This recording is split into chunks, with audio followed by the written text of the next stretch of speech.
Captain அப்படின்னாலே தமிழ்நாட்டை பொறுத்த வரைக்கும் அது விஜயகாந்த் அவர்கள் மட்டும்தான். இந்த கேப்டன் அப்படின்றது பாத்தீங்கன்னா ஒரு விஷயத்துக்கு தலைமை ஏற்று அவங்கள வழிநடத்தி கொண்டு போற அந்த தலைமை பண்பு இருக்குல்ல, அதுதான் அந்த கேப்டன் அப்படின்றது. அந்த தலைமை பண்பு வந்து எல்லாருக்கும் அவ்வளவு ஈஸியா வந்துடாது. இந்த தலைமை பண்பு அப்படின்றது ஒரு விஷயத்துக்கு முழுசா பொறுப்பேற்றுக்கிறது.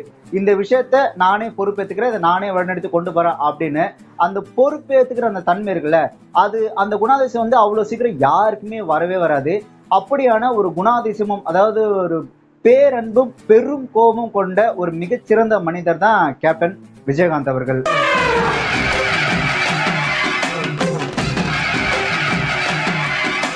சினிமா துறையிலும் சரி, பொது வாழ்க்கையிலும் சரி, பொதுமக்கள் மத்தியிலும் சரி, கேப்டன் விஜயகாந்த் அவர்களை பிடிக்காது அப்படின்னு சொல்லக்கூடிய ஆட்கள் வந்துட்டு மிக மிக குறைவு.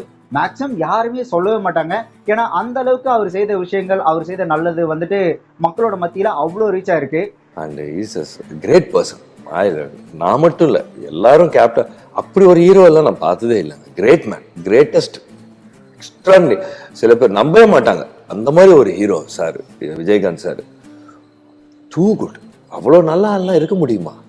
அப்படி இருக்கும். அப்படி ஒரு நல்லா அந்த அளவுக்கு ஒரு நேர்மையான மனிதன், ஒரு உதவக்கூடிய ஒரு மனிதன், மனுஷன் தெய்வம். விஜயகாந்த் வந்து சாதாரண சொல்லக்கூடாது. நான் எங்கள் வீட்டில் கூட விஜயகாந்த் ஃபோட்டோ ஒரு ஆள் தான் ஃபஸ்ட்டு போட்டு வச்சுருந்தேன் வீட்டில்.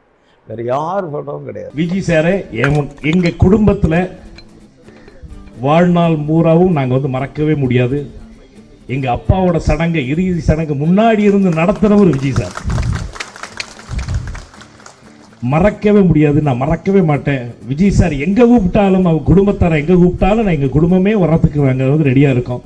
நல்ல மனிதர், அளவு கடந்த நல்ல மனிதர். இன்றைய செட்டுக்குள்ள யதார்த்தம், கள்ளங்கப்படமில்லா தன்மை, மற்றவங்களுக்கு உதவி செய்யக்கூடியது எல்லாம் விஜயகாந்த் கிட்ட ரொம்ப அதிகம் இருந்தது. அவர்கிட்ட நல்ல மனசு, நல்ல குணங்கள் நிறைய இருந்துச்சு. சொல்ல போனா இப்ப நல்லா இருந்திருந்து நடிகர் சங்கம் அவர் கையில இருந்திருந்தா கூட அவர் இந்நேரம் கட்டி முடிச்சு பெரிய லெவலில் கொண்டு வந்திருப்பார். நல்ல மனிதர், பண்பாளர். ஆனா அளவு கடந்த நல்ல மனிதர். நல்ல மனிதர் மட்டும் இல்ல, அளவு கடந்த நல்ல மனிதர். முடிஞ்ச வரைக்கும் அடுத்து உங்களுக்கு ஹெல்ப் பண்ணக்கூடிய டெண்டன்சி. அவரை பத்தி என்ன சொல்றேன் சார், ஒரு எம்ஜிஆரை நான் நேரில் பார்த்து பழகினது இல்லை. ஆனால் எம்ஜிஆரோட பார்த்து பேசி பழகின எஃபெக்டை கொடுத்தவர் விஜயகாந்த்.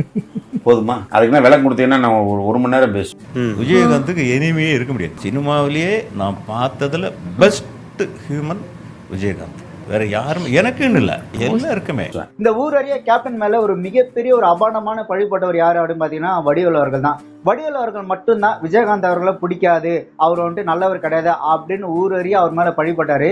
ஆக்சுவலா வடிவேலு அவர்கள் இப்படி விஜயகாந்த் அவர்கள் மேல பழி போடும்போது அதை யாருமே ஏத்துக்கல. ஒரு நல்ல மனுஷன் மேல வடிவேல் ஏன் தான் அப்படி அபாண்டமா பழி போடுறாரோ அப்படின்னு வடிவேலு அவர்கள் மேலதான் கோவப்பட்டாங்களே தவிர விஜயகாந்த் அவர்களை யாருமே வெறுக்கல. வடிவேலு அவர்கள் விஜயகாந்த் அவர்கள் மேல இப்படி அபாண்டமா பழி போட்டதுக்கு பண காரணமும் அரசியல் நெருக்கடியும் ஒரு காரணமாவே இருந்தது. ஏன்னா வடிவேலு அவர்களுக்கே தெரியும் நம்ம வந்துட்டு ஒரு பச்சையான ஒரு பொய்யை தான் சொல்றோம் அப்படின்னு. ஏன்னா வடிவேலு அவர்களோட வளர்ச்சியில விஜயகாந்த் அவர்களுக்கும் ஒரு மிகப்பெரிய பங்கு இருக்கு. வடிவேலு அவர்கள் விஜயகாந்த் அவர்கள் அப்படி மட்டமா தரைக்குறவா பேசுனதை அந்த டிஎம்கே காரங்களாம் கைத்தட்டி ரசிச்சாங்க இல்லையா, அதுக்கு பலனா அந்த எலெக்ஷன்ல பாத்தீங்கன்னா டிஎம்கே மிக ஒரு மோசமான ஒரு தோல்வி அடைஞ்சது.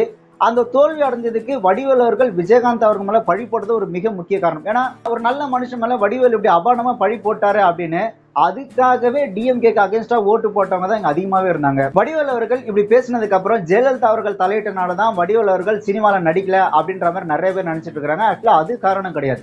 வடிவேலு அவர்கள் விஜயகாந்த் அவர்கள் இப்படி தரைக்குறவா பேசினதுக்கு அப்புறம் அவர் எவ்வளவு நல்ல மனுஷன்றது எங்க எல்லாருக்கும் தெரியும், உங்களுக்கும் தெரியும். அப்படி இருந்தும் விஜயகாந்த் அவர்களை பேசுறது உங்களுக்கு எப்படி இப்படி மனசு வந்துச்சு அப்படின்னு சினிமா துறையில இருக்கிறவங்க தான் வடிவேலு அவர்களை ஒதுக்குனாங்க. விஜயகாந்த் அவரை பத்தி ஒரு தவறா பேசிட்டாரு, அதனால அவருக்கு வாய்ப்பு யாரும் கொடுக்காதீங்கன்னு சினிமா துறையில இருக்கிறவங்க தான் வடிவேலு அவருக்கு வாய்ப்பு கொடுக்கல. அப்படியான நல்ல உள்ளங்களை சம்பாரிச்சு வச்சிருந்தாரு விஜயகாந்த் அவர்கள். விஜய் வீட்டுக்கிட்ட போயிட்டு இருக்க வந்து இடிக்கிறாரு, சுப்ராஜ் இடிக்கிறாங்க. சொன்னா யார் ஆளுங்க இப்படி பார்த்தா, ஏய் வேடா அண்ணன் இல்லைண்ணா இல்லைன்னு கேட்டான். வடிவேலு நடிக்க சொல்றா. 3 வருஷம் சென்ற பிறகு ஏன் ஆளை வச்சு அடிக்கிறதுக்காக நான் கேட்டேன். இல்லைடா அவன் காமெடி தானே நல்லா இருக்கு, நடிக்க சொல்லு. நான் இதை போய் சொல்லட்டுமா கேட்டேன். நான் போகிறதில்ல, இதை சொல்கிறதுக்காக போகட்டுமா கேட்டேன்.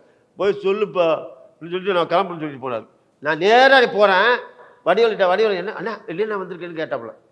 வடிவேலு ஒன்றும் கவலைப்படாத, பயப்படாத, அண்ணன் கேப்டன் சொன்னார் உன்னை நடிக்க சொல்லி, இந்த இப்போ தான் இடிச்சிட்டு போகிறாரு உன்னை நடிக்க. அண்ணன் கேப்டன் சொன்னாரான்னு சொல்கிறாப்புல. விஜயகாந்த் தானே உங்களுக்கு பிடிக்கல அப்படின்னு அவளை திட்டு மேலே அம்மாவை கவனத்தில் அவனை அதில் போய் கேட்டிருக்கானுங்க போய் உங்களுக்கு கண்ணா திட்டுறாருங்க உங்கள் ஃப்ரெண்டு ஒரு கட்சின்னு அப்படி தான் பேசணும் நீ வேற அப்படின்னு எனக்கு சப்போர்ட் பண்ணியிருக்கான்.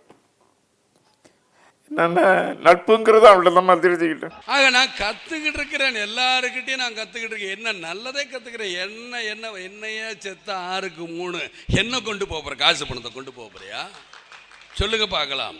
நீங்கள் கோடி கோடியாக கொள்ளையடிச்சு ஊழல் பண்ணி சேர்த்து தான் அந்த காசை கொண்டு போக போகிறீங்களா, இல்லை காசில் தான் எரிக்க போகிறீங்களா? சந்தனம் கட்டையால் எரிக்கலாம், காசு இல்லை. காசு இல்லாத என்ன பண்ணுவீங்க? உங்களுக்கு காசு பணம் மக்களை வாழவி, மக்களை சிரிக்கவி, மக்களை சந்தோஷப்படுத்தும்.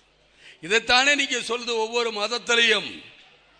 பகவத்கீதையில் கூட கிருஷ்ணர் என்ன சொல்கிறாருங்கிறது நீங்கள் புரிஞ்சுக்கணும். எல்லாத்தையுமே எல்லா மதமும் ஒன்றைத்தான் சொல்லுது. அதனால தான் நான் ஜாதி மதத்தை பார்க்க மாட்டேன். ஜாதியும் கிடையாது, எந்த மதமும் கிடையாது, சும்மா இவங்க எழுத்துக்கிறாங்க.